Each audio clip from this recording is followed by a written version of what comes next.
Намсрын банзрагчийн зохиол 40-од оны Жавар 5 дугаар хэсэг. Дорж унтаж амарсан ч үгүй аяг цай уужхад бааз өдөө яран явжээ. Жавар тачигнан нүүр ам хайрч цасан бүрэгдэс бужигнаа. Тэр инхүү явхдаа өнгөрсөн шөнийн явдлыг эргэн саналаа. Түүнийг шөнө бааз дээрээ дуудагдан ирвэл базар дарах хагартлан уурлаж: "Нөхөр минь, чи ямар санаатай хүн бэ? Өнөө итгэл биелүүлнэ гэд өнгөрөөд байсан нөхөр чинь налайх орох замдаа арх ууж, зодоо нүдэн хийж, цагдан сэргээлэхэд баригдсан байна" гэж хашгирчээ. Дорж ийм үг сонсоод дотор нь пал хийж хэлэх үгч олдсонгүй. Доржийг анх энэ баазад орлогч даргаар ирэхэд нөхд нь манавхай гэж нэрлэдэг. Тэргэн дандаа эвдэрч холоорын замд олон цөөн хоног суудаг Дамдин гэдэг танхаа байрын жолооч байжээ. Базард орж хоёр баазын ажлыг хүлээж аваад жолооч нэг бүртээ уулзан ярилцсан. Хүмбэр өөрийнхөө амьдрал ахуйг шин дарга нартаа ярьжээ.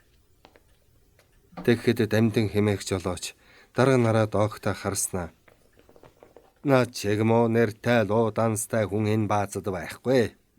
Миний тэргийг засаж өгдөг ч үгүй, шин тэрэгч өгдөггүй болохоор зам сахиж манамхай болохгүй яах юм бэ? Харин шин дарга нар минь нэг бол надаас сэг болсон тэргэн авч данс дугуйл, үгүй бол шин тэрэг өг" гэж шууд тулгын шаардсанд базар салам загнаад өрөөнөөсөө хөөж гаргасан юм. Дорж хаяа түүнтэй тааралдахад доог хийсэн янзтай жуумалцаад өнгөрдөг байж. Нөхтөн түүнийг нэрээр нь дуудана гэж ерөөгүй. Манухай гэхэд тэр нэрэндээ дассан бололтой ер уурлаж уцаарлдаггүй бололтой. Байс хийгээд арх ууж 2-3 хоног алга болж дарга нарын чихийг халууцуулна. Дорж нэг удаа хоолны газар түүнтэй дайралджээ. Нэлээд халамцуу байсан бөгөөд Доржийг хармагцах ширээн араас босон ирж шууд гараас нь хөдлөн арх бие бүрсэн ширээнийхэн дэргэд авчран суулгаад: "Та надад цуг сууж хоол идэхтэй дург үзэхгүй бизээ. Энэ олны хурсан газар дарга даамлын хэрэг байхгүй. Хүн ирээгүй дээр байдаг юм" гэд том хундганд арх хийж өгөхөөр нь ирээлэлгүй уужээ. Дамдин их сайхан загнан: "Та чи ёстой хүн юм аа. Халахын гол юм баатар. Тэгээд бас миний дарга мөртөө хөө тоосонд хутгалтсан муу жолоочоон тоож цуг хоол идэж арх уун гэдэг хүний сайн чанараа харуулж байгаа юм" гэж магтаад дахин арх хундаглав. Дорж өгснийг нь ууц суухтаа энэ хүнтэй эр хүн шиг харьцаж сэтгэлийнхээ үгийг ярих нь ашигтай байх гэж бодоод: "Эр хүн ямар байдгийг би мэднэ" гэд нэг шил арх авчруулахад Дамдин их л баярлаж байгаа бололтой инээд алдан: "Бэ тань шиг дарга үзээгүй. Төрүүчийн дарга нарч тэр, шин дарга базарч тэр, загнахаас өөрийг мэдэхгүй хэн хэг амтан бололтой. Уулзангаа хүний үг сонсолгүй загнаад контороосоо хөөсөн шүү дээ. Урамгүй юм. Бэ ажил хийж амзуухыг бодолгүй яах вэ? Санаа байвч ёстой сачи хөрөхгүй юм. Миний үгийг энч тоож сонсдгүй юм" гэж баахан гомдсон байртай өгөөлөв. "Чи тэрэг бариад дуудаж байна уу?" "4-5 жил болж байна." "Хөдөө холын аймагт явдггүй?" "Цөөхөндөө нэг удаа ховдын замд явлаа. Муу ямби маань эгийн даваан дэвдрээд суучихсан. Тэгээд л замын сахиул мануухай нэр авахгүй юу? Муу тэрэгтэй болохоор хэцүү маа. Хэчнээн засаж сэлбэд нэмэргүй. Нэг нь зүгээр болоход нөгөөх нь эвдрээд суучихна. Дөмөгхөн тэрэгтэй бол Монгол улсын хаан альч өнцөг болонд хүрч чадан шүү дээ." "Хэр зэрэг балгадгүй?" "Юу базаахав? Манай зарим нөхдөж хэтрүүлэн шүү. Миний авд гэнч бах. Бас олон ялах нойтон хүүхдтэй болохоор амь зуухад хүндхэн л байх юм. Тэрг барьж байхдаа уудгүй хэцтэй. Танаас юугаа нуухав? Олдвол буцахгүй шүү. Тэр чин тусгүй дээ. Харин тийм ээ. Өнөөдөр бол амарч байна. Амралтын өдөр болохоор би ч гэсэн. Эхнэр маань ажилтаа. Тэгээд энд хооллож байна. Доржгаа. Манай базар дарга халахын голд ганц баатралсан биз дээ. Дорж иймэг сонсоод инээд нь хүрсэн боловч нэг сумангийнхаа нөхрөө үннээр нь хэлхийг хүссэнгүй. Яг үннийг нь хэлбэл нөхрөө муусан болох тул тийм ээ сүрхээ байлцсан гэлээ. Эдэн та эзгүй байсан. Нэг хурал дээр халахын голын дайнд яаж байлцснаа. Маршалтай гар барьснаа ярьсан. Дайны талбарт маршал очоод олон цэрэг дундаас онцгойлон базаргайг дуудан босгож яаж байлдаж байгааг нь асууж баяр хүргээд ганцаарн тань гар барьсан гин. Бас олон Японы толгойг морины хурдаар давхиж яваад хяргаж байсан гэсэн гэж Дамдин ярьлаа. Дорж тэр өдрөөс хойш Дамдин хараандан авч тэргийг нь сайн засуулаад аль болохоор муулахгүй хичээн жаахан ч гэсэн юмн дээр магтаж үтсэнд овоо урамшиж хэлсэн үгнээс нь зөрхөөн болж ойрын тээвэрт хэд дахин хэл амгүй явсан ажээ. Саяхан баазад 10 хэдэн шин тэрэг ирэхэд түүнээс нэгийг өгүүлэх гэж базрыг ятхан шалж бараг Дамдингийн нэрийн өмнөөс андгай тангараг тавих дөхөн шин тэрэг өгүүлсэн юм.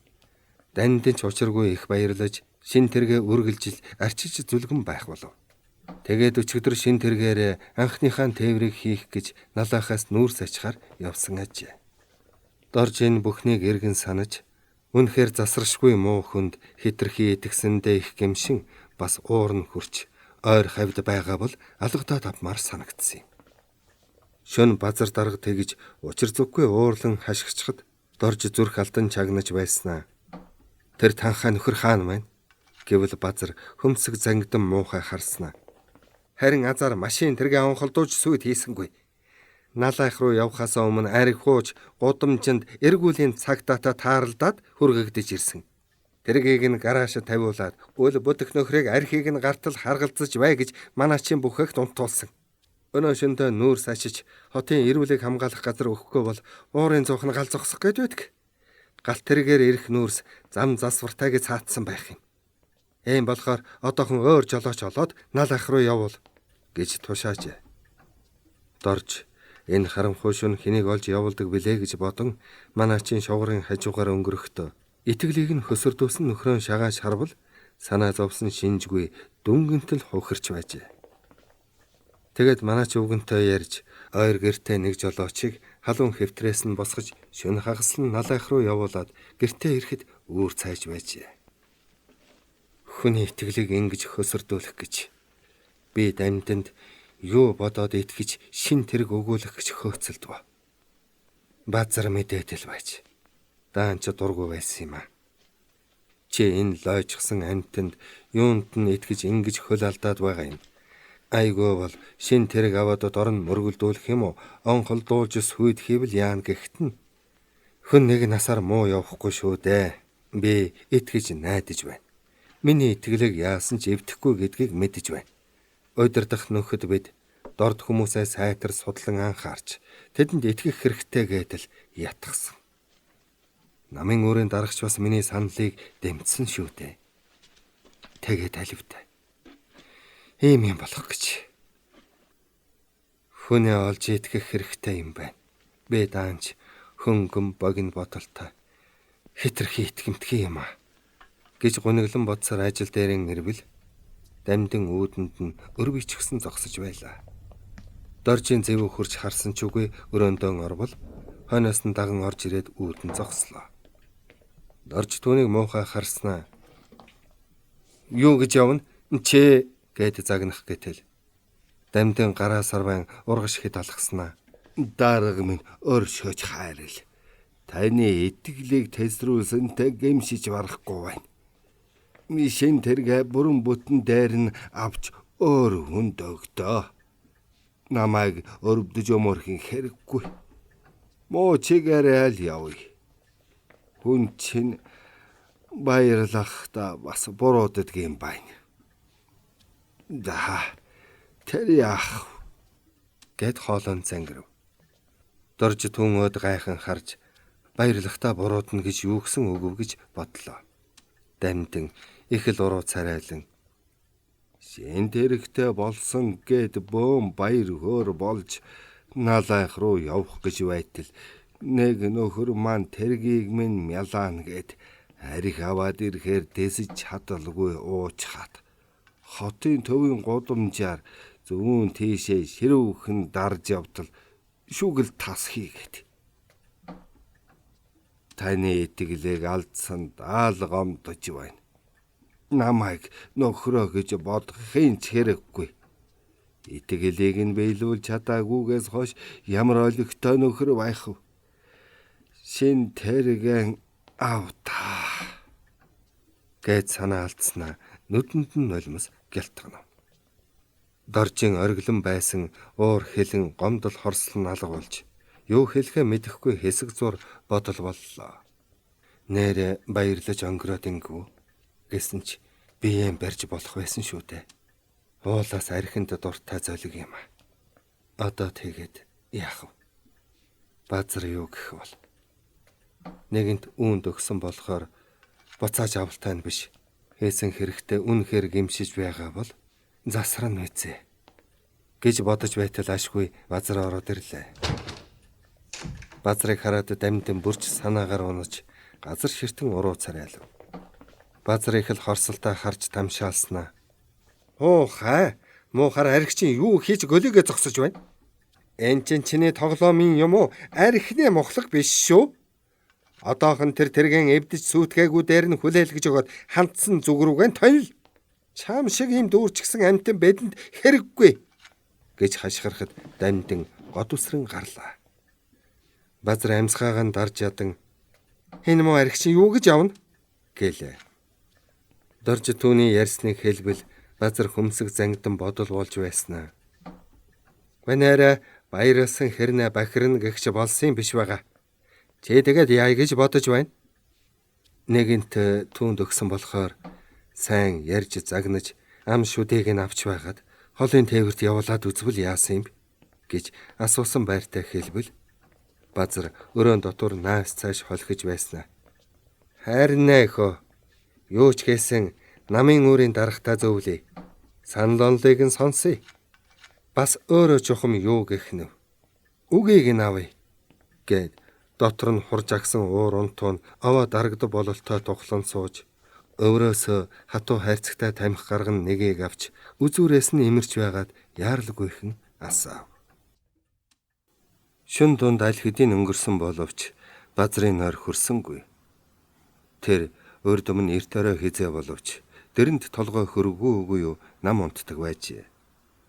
Гэлээч гэсэн сэтгэл хөдөлсөн үедээ юм уу айж түгссэн цагт элдвийг бодон нойр алдаж байсан удаа бий.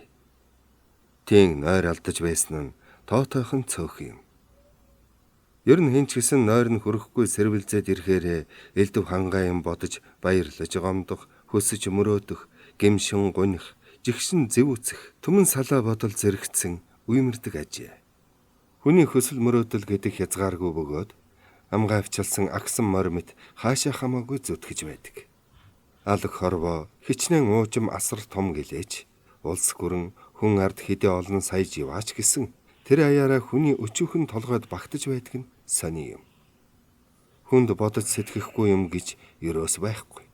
Базрын ийм аран шин хөдөлж унтчих чадалгүй ороо шажигнуулан нааш цааш хөрвөөж байлаа. Үнэндээ дорж бит хоёр хэн аль нь үүнээс өмнө бусдыг удирдах улсын нэгэн томхон байгууллагыг толгойлж яваагүй. Жирийн нэг цэрэг ирс шүү дээ. Намайг даргаарна, түүнийг орлогчоор нь томилоод энэ баазын ажлыг хий гэсэн. Доржийг дарга намайг орлогч болгож бас болох л байлаа. Тэгэхээр би түүнээс ямар нэг юмар давуу байсан байж таарна. Тэгтэл намайг биш, түүнийг намын хурлын төлөөлөгчөөр сонгодог нь юу болж байна? Би түүнээс дутуу болох нь. Яамч тэр, намын байгуулагч тэр, намайг үнэлэн үзэхгүй байгаа юм байх та. Халахын голын байлдаанд Дорж тасгийн дарга, би жирийн цэрэг байсан. Дорж намайг бодоход үнэхээр гарамгай сайн байлдаж, гавья байгуулж, одонгоор шагнагдсан болохоор илүү үнэлэн үзсэн бизээ. Би яах, тэр дайнаас амиа тээж толгой бүтэн эргэж ирсэн юм. Дайны талбарт харамаа хаацайлж, юм бүхний хойгуур орж, үхлээс зайлж явсныг мэдсэн байх юм. Эн чин явандаа надад бөөн гай тарина гэсэн үг. Гайгүй ч болов. Дайнд орсон хүн бүхэн гарамгай байлдаж, баатар болж, одонгоор шагнуулдаг ёстой юм биш. Наад шиг юм хоргүй шүү явж, амиа аргацааж байсан хүн би л байх. Мууд сайн ч байсан би чинь халахын голын дайнд явж Японыг даран сөнөөхөд оролцсон хүн шүү дээ. Өнөөгийн хийж байгаа ажлын талаар бол би их хурлд сууж байх ёстой байтал Доржийг суулгасан болохоор би түүнээс ямар нэгэн зүйлээр хоцорчээ. Тэгэхээр яах вэ? Яах ч аргалах. Нүггүй байц. Би нэг сумангийн нөхөртөө атаархаж байгаа болох нэ. Энэ ч атаархал биш ээ. Улсын чухал ачаа тээврийн ажил хийж байгаа томоохон баазын дарга нь биш, орлогч нь их хурлын төлөөлөгч болж намын дээд эрхийг барих хуралд сууна гэдэг чинь миний нэр хүндэд ихээхэн муу болж таарна. Намайг жолооч нараас эхлээд хэн хүнгүй тоож үзэхгүй болно. Орой ажилчдын төр цуглаан дээр Доржийн ярихыг манайхан хичнээн их сонирхон чагнаж байлаа да. Маршал Чой болсон намын 10 дугаар их хуралд тавьсан илтгэлдээ манай улс одоо хөрөнгөтний бус хөгжлийн замд баттай орсон гэж нэгэнт хэлж болно гэж онцлон тэмдэглэсэн гээд бахархан ярихад хүмүүс алга ташиж байсан шүү дээ. Дорж ч одоо ганц хэнхэглэж гарна да. Хурал тараагүй байхад ажил дээрээ гүйж ирээд их хурлын тухай хүмүүст яриа хийж байна. Их хурал үнэхээр сүртэй сайхан эхэлсэн юм байна. Олон газраас баярын цахилгаан утас, рапорт, улаан туг ирвсэн гин. Манай бааз бас тийм рапорт явуулж баяр хүргэе гэдэг зөв санаа шүү. Маргааш улаан туг хийлгэж ажлынхаа тухай дэлгэрэнгүй рапорт бичиж аваад очиход намайг оруулах байлгүй. Их хурлын бараас үрийг нэг харъя. Бас халахын голын дайнд оролцож явсан хүмүүс хурлын завсарлагаанаар зураг авахулсан гэсэн. Зураг авахуулахад орлогч Жанжин Лавгсрүн, Дандарбаатар гээд олон хүн байсан гин. Халахын голын баатруудаас олон ч хүн их хурлд төлөөлөгчөөр сонгогдсон иржээ. Би л азгүйдээ энэ шүү дээ. Дайнд оролцсон улсын томхон баазын дарга хүнийг их хуралд зайлбаргүй сонгох ёстой баймаар. Манай баазын намын үрийн дарга гэж хэн нармисэн шар амтэн хотын намын хороонд Доржийг тодорхойлж явуулснаас зайлахгүй. Энэ шаримгар нөхөр юм бол надад зааж зөвлөх гээд байдгийг. Түүний олон жил ажил хийсэн нь надад юуны хамаа. Намын хэдэн гишүүдийн татварыг хураач, сар бүрийнхээ хурлыг хийж байвал болох нь тэр. Баазын ажлын сайн мөг дүгнэх нь түүнд ер хүртээлгүй. Бэ баазын дарга болоод хагас жил өнгөрлөө. Ажилч тийм муугүй л байна. Энд чинь даргын ажлыг хийж чадаж байна гэсэн үг. Намын их хурлын төлөөлөгч болсон болоогүй энэ айлын ажлыг хийж дөнгөж байвал болоо.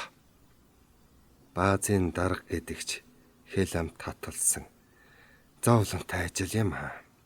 Уг нь өөр аятайхан ажил хийх юмсан. Халахын голд сайн байлцсан зарим хүмүүс бүр дэд сайд хүртэл дэвшсэн.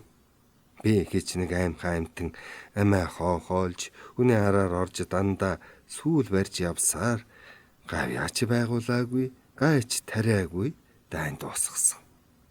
Түүнээс биш над шиг цаваа сэргэлэн цэргийн эрдэмд төгс боловсарч мэргэн бууддаг хүн зоригтойхон байлдсан бол дандар олзгүй нар шиг улсын баатарч болох байсан. Баатар болдгоо юм аа гэхэд доржоос дутах юм.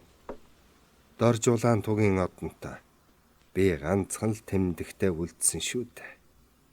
Энгэрт зүүсэн одон тэмдгээр дайнд хэрхэн оролцож явсныг хүмүүс хараад андахгүй. Тэгэхээр дайнд их зориг зүрхтэй сайн байлцсан гэж хамаагүй бурж явдаг ч буруу юм. Дайнд орохдоо яагаад айж хулчиж байсан бол би төрөлхийн аймхай хулчхар юм болов уу? За хэн талаар харамсаад яах вэ? Нэгэнт өнгөрсөн явдал. Манай сумангийн дарга байсан дэслэгч Баатар мөн зоригтой золбоотой ир байсан юмсан. Ингэхэд түүний бэлэвсэн гэргээ цэрмаатай яаж дотн сайн болох вэ? Намайг очиход дайнд хамт явж байсан сайн нөхрөө гэж хөл алддаг болохоос биш. Миний дотроо бодож явдгийг мэдчихэд тэгж сүйд болдгоо баха. Мөн ч сайхан хүүхэн шүү. Би өдөө 25 хүртлээ эхнэр хүүхэдгүй явна гэдэг юу болж байна? Улсын ажил гэж шогссоор явтал үс маань бууралтаж хүүхэн тоохон болбол яана? Цэрмаа ер нь юу гэх бол одоохондоо ой гойныг нь сайн мартагдаагүй байгаа. Ядахтаа 1 жил өнгөрөг. Залуу хүүхэн хагцал зовлонго амархан мартна үзээ. Юу ч гэсэн сайн нөхрийн ёсоор үргэлж эргэж тойрон зовлонгийн хуваалцаж тусдим болж байгаа дөрвөн зүйлэн өөртөө алхам алхмаар дасгаж авахыг бодъё. Энэ хотод сэтгэл булаам сайхан бүсгүйчүүл зөндөөн байна. Хэн нэг нь эхнэрийн болгон авахд болох ол байна. Гэхдээ яарахгүй. Эхнэр гэдэг нэг насны түшиг тулгуур ажилсаг авхаалчтай хүн хэрэгтэй. Миний бодол санал хүсэл мөрөөдлийг дэмждэг. Над шиг амьдралын арга ухаантай хүн чухал.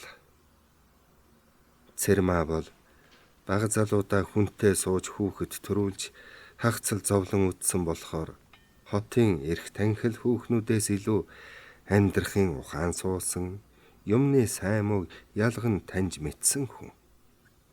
Юу ч гэсэн миний олж цуглуулсан юмыг салхинд хийсгэх хүн биш. Харин шудрах шулуун зантай байхаа. Аав минь өвөл эрэхтэй хэдэн сайхан хурган дотор авчирч өгсөн. Түүнийг нь борлуулах юмсан. Зав олдохгүй юм. Хот суурин газар суугаа хүнд мөнгө хэрэгтэй. Надад одоо хэрдээ мөнгө өрөх хэрэг алга. Аавын авчирсан үхэр хоньны махыг ганцаараа идэж барахгүй. Хагас хогсыг нь борлуулахаас биш. Би бусад хүнтэй адил мөнгө элдв хэрэггүй юмнаас өрөхгүй.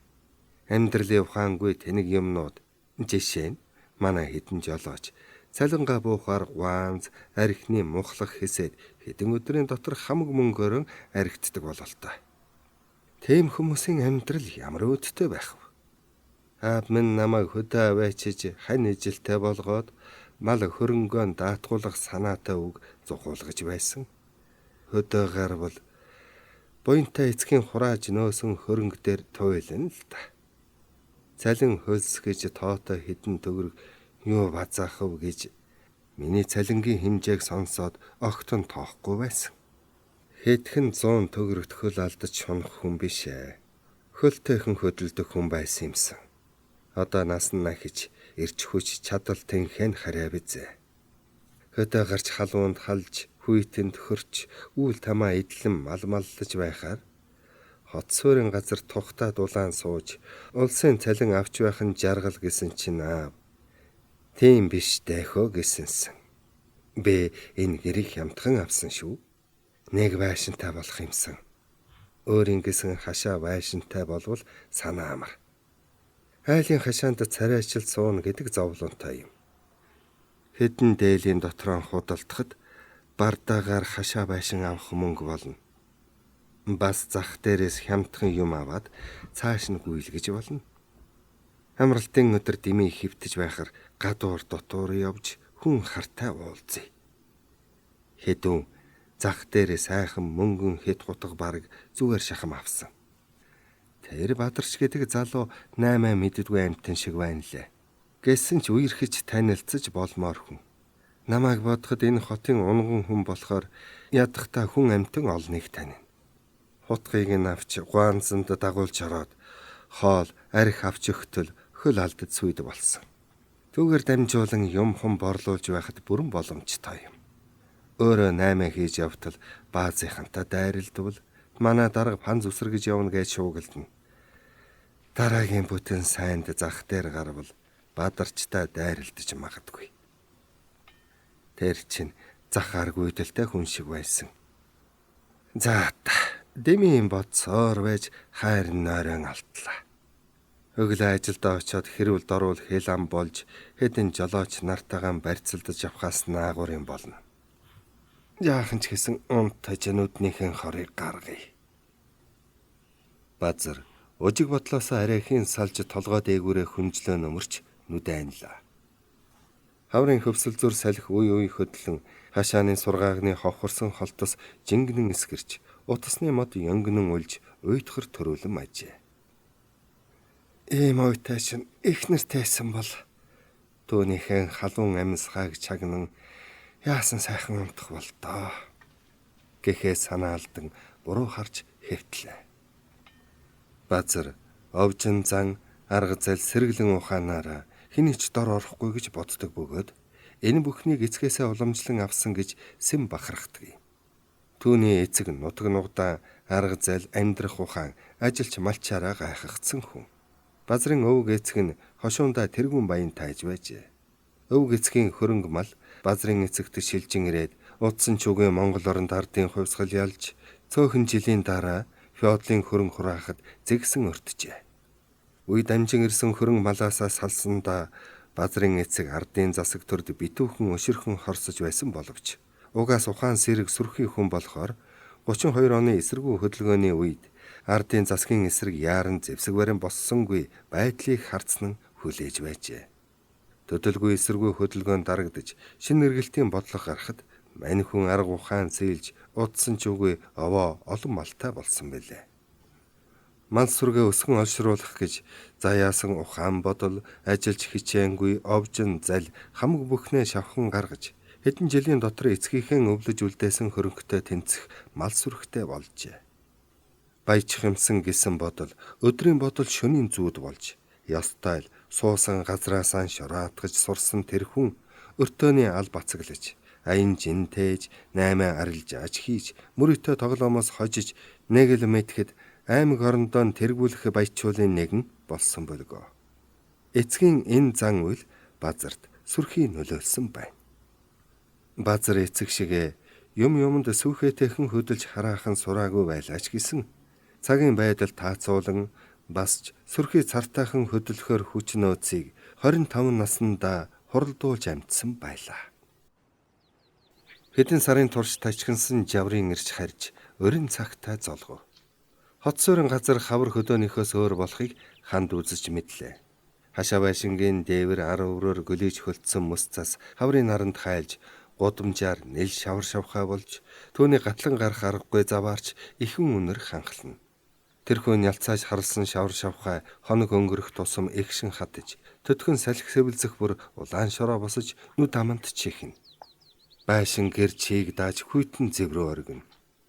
Өдөөд хөдөө бол бургасны ёроолоор нялх ногоо хатаж хагдарсан өвсөн доороос алаг цог болон зухиж хатсан өвс шин ногооны үнэр холилдон ханхалж гол горхийн мус ханзран цөн төрж усны шууд сүрг сүргээрээ ганганан ирж хүм малын зоо тэний. Ханд төрсөн нутгийнхаа хаврын хангар сайхныг хотын хавртай зүүрлэн бодох тусам гэр орон аав ээжин санагдаад сэтгэл нь нэг л гэгэлзүр болжээ. Ханд амралтын өдөр болохоор айжуухан босож сайгаан чанаж уучгаад гэр орноо цэвэрлээд өөр хийх юмгүй болохоор Цэрмаагийн дорлоо. Дорж намын 10 дугаар их хуралд сууснаас хойш ийш тийшээ явах нь игдсэн ажээ. Өчигдөр баруун аймагт тээврийн нэг цуваатай цуг хөдөөний хөдөлмөрчдөд намын их хурлын шийдвэр таниулах ажлаар явсан юм. Цэрмаа хэдийн боссон байлаа. Энэ бүсгүй өвөл зөнгийн өглөө тун эрт босдог, шин оройхон унтдгийг ханд андахгүй. Хүү Батболд нь хандыг орж ирэхээр гараа сарвалзуулан малилцтал инээн өөдөөс нь тентэр тунтар алхан хурч ирэв. Ханд түүнийг тосон авч хацрыг нь үнсгэд ход ход инээх нь гэр дүүрэн жаргал авчирна. Хоёулаа захаар орох уу гэж Цэрмаа асуулаа. Хоёр бүсгүй гадуур хамт явах их дуртай. Цэрмаа амралтын өдөр юм уу, завтаа цагтаа хандыг дагуулan гадуур явж юм үзэж харж явбал гуниг гутрал нь их өнгөрдөг байжээ. Өөрийнхөө хамаг зовлон жаргалаа хандаас өөр хэнд ч үл ярина. Ханд бол түүний зовлонг мэддэг, бас баясхан хөгжөөж чаддаг ганц хүн нь болжээ. Цэрмаа өдөш орой эмнэлэг дээрээ жижүүргүй байвал хандтай хамт кино ший үзнэ. Харин сүүлийн 2 сар шахам кино ший үзэж амтсангүй. Ханд жинхэнэ ажилчин болцоход зарим 7 хоногт шөнийн ээлжинд явх болж Цэрмаач бас олон удаа жижүүр хийх болсон учраас 2 бүсгүйд тийм зав бараг гарахгүй болжээ. Ханд хотод ирснээс хойш оройн цагаар гадуур явхаасаа маш дайдаг байснаа болж шөнийн ээлжээс хотод гэртээ хэдэн хүний хамт ирэхдээ үргэсэн янзах шиг бүлтэгнэн ийш тийшээ харан сүүдрээсээ босгож байснаа одоо санахад инээд нь хүрнэ. Цэрмаатай хамт олноо бөмбөр ногоон гэж нэрссэн улсын төв театрт хэдэн удаа очиж жүжиг үзсэн билээ. Хамт ажилдаг үерхдэг бүсгүй Норжмаа хэлсэн амандаа хүрч түүнийг дагуулan залуучуудын соёлын ордон гэдэг уртхан цагаан байшинд очиж бүжиг таанц сонирхуулснаас гадна олноороо эргэлдэн хийх бүжиг таанц зааж өгөх болжээ. Ханд 1-2 бүжиг хийж чаддаг болсондоо их л урамшин хаяа бүжигт очихдоо ичиж зовхгүй болжээ. Цэрмаа гэр дүүрэн хүнтэй яриа хөөрөө ихтэй байвал зовлонгоо мартаж инээж шүүгэх тул дорж ханд 2 үргэлж тэднийд орж гарна. Тэд заримдаа хууч хөөрнө, үгүй бол тоглож наадна. Цэрмаагийнхаар халахын голын дайнд хамт байлдаж явсан нөхд нь ялангуяа Баатрын сумангийнхан хаяа ирж бөөн баяр болдог байлаа. Баатрын сумангийнхан Цэрмаад байн захиа ирвэлнэ. Тэр захиаг дорж Цэрмаа 2 уншаад захиа бичсэн хүний тухай дорж их нэртэй сонирхуулан ярина. Тэднийхээр базар 7 хоног өнжилгүй ирэх болжээ. Базрыг ирэхэд дорж Цэрмаа хин сүйд болж тэр 3 заримдаа цэргийн амьдрал, дайн тулааны тухай шөнө өрөө болтол ярихад ханд их л сонирхон чагнадаг байлаа. Базар ирэх болгондоо Батболдод хөөрхөн тоглоом, чихэр бов авчирч өгөх тул нялх амтан бишүрххэн болжээ. Ханд бас захаар орж гурил будаа ногоо цагаан авмаар байсан тул юун сайн юм бэ гэж бодов. 2 бүсгүй Батболдыг эмээ ээжд нь орхиод явлаа. Амралтын өдөр болоод ч тэрв гудамж зээлийн газар хүн хар олон байна. Хажуугаар өнгөрөх янз бүрийн хувцастай хөгшин залуу хүмүүс хөлсний дэнжгэр морин тэрэгэн цуугчдын ихэнх нь захын зүг чиглэжээ. Ханд тэднийг хараад энэ олон хүн амьдрахын ирэхээр над шиг хоол унд хайж явдгийн байх та. Үгүй бол зүгээр сэлгүүцэн тэнэж явдгийн болов уу? Энэ хотод мөн ч олон хүн суух юм. Дандаа яаруу санд руу явах юм. Олон болоод л тэр вэцээ. Энэ олон хүний хоол унд гэж дийлдэх янзгүй байдаг байх. Мөн ч олон дэлгүүр хоолны газар байна. Хаан л орвол үе олон хүн язганаж байх юм гэж бодлоо. Түүнийг инхүү дуугүй яваад байхыг Цэрмаа хажаад хөдөө байгаа гэр орон аав ээжээ санаад байна да гэж өрөвдлөө. Өчигдөр үдэж ханд аав ээжээ дурдан ярьж санаа алдаж байсан билээ. Чи юу бодов? Аав ээжээ санаад дуу шууч үгүй болох юм аа та. Үгүй бол өчигдөрхөн хөдөө явсан хар хүнээ гэвэл ханд тормгор хар нүдэндээ ээлдэгхэн инээмсэглэл тодруулан хар хүн чи ямаа байна? Багасаа гэр орноосоо гарч ийм хол явж үзээгүй болоод ч тэрв аав ээж эгчдөө нараа заримдаа их санах юм. Гэхдээ ажилдаа улаарад мартчих юм. Ажилгүй болохоор л тэднүүс маань бодогдоод болохгүй юм аа. Зарим хүн Намрын уйлгинсан бороотой өдөр модны навчис шарлан унаж, уулын орой бодрон усны шувууд буцах үеэс хүний сэтгэл бөмбөрөн хөдөлдөг гэж ярьдаг. Харин миний сэтгэл намар биш хавар илүү хөдөлдөг юм. Гэхэд Цэрмаа түүнийг лавхан сугдаж аваад минийх болж жилийн улирал харгалзахгүй өөмрийн божигнож байх болжээ. Намарч хаварч сэтгэл уйлзээд заримдаа бүр байц сууж чадахгүй болох юм. Сэтгэлийн өөмрлөг тогтоон барьж сурахгүй бол амархан өөмраач агунц болох байхаа гэлээ. Ханд түүнийг мөн л зовлонгоо тоочиж усан нүдэлж мэднэ гэж санаад чамд сэтгэлээ барих төвчээр бий шүү дээ гэв. Цэрмаа чимээгүйхэн явж байснаа. Ирэх шувуу баярлуулж боцох шувуу гомдоодог гэж нэг номноос унснаа саналаа. Хүний сэтгэл голцвол намар шувуу буцахад хөтөлж харин хаврын тэнгэр урин цагт уучуу талбун болдгийм. Тэгэхэд чи хүн хүнээс өөр бодол санаатай хачин хүн шүү гэж инээлээ. Чийч гэсэн хүн хүнээс ондоо төрсөн хачин хүн гэж ханд түүний үгийг дагуулв. Цэрмаа мэдэгдэх төдий санаа алдснаа. Миний сэтгэл заримдаа хавар өөмрөөд байдаг юм. Гэхдээ намар илүү юм шиг байна. Нодон намар танаа нутагт очиод хачин их өөмөрсөн шүү. Хүн ер нь төрж өссөн газар орондоо илүү дотн байдаг. Надад бол хөдөөнөөс энэ хотын уймсан олон хүн хашаа байшин Тосточ гэсэн хот минь илүү сайхан санагддаг. Тэгэхэд чамд бол хотод байхад тунч хэцүү бөхчмхөн оргиод хаашаалахаар нь хашаа байшин нүдэн дээр тусаад байдаг үзээ. Цэлийсэн уужмхан хөндөй, чимээ энэргүй нам гүмхэн ногоон шугуй, хоржигнон урсах гол горих чамд илүү сайхан байгаа л та. Харин би бол танай нутагт удаан суувал уйдаж мэдхээр санагдсан шүү гэлээ. Тийм ээ. Гэлээч гэсэн амьдралын эргүүлэг хүнийг хаашин ч шидэж болно. Тэр эргүүлэг нь дороод цэцэг ногоон хөндөй, найган шуугсан шугуугаан орхисон болохоор олны хөлийн газар энэ хотод дасаж идээшгийг ботхоос биш яах вэ гэж ханд хэлвэл Цэрмаа түүнийг өхөөрдөх мэт аяархан инээж чи минь ийм л ухаантай шүү дээ гэв. 5 дугаар хэсэг төгсөв.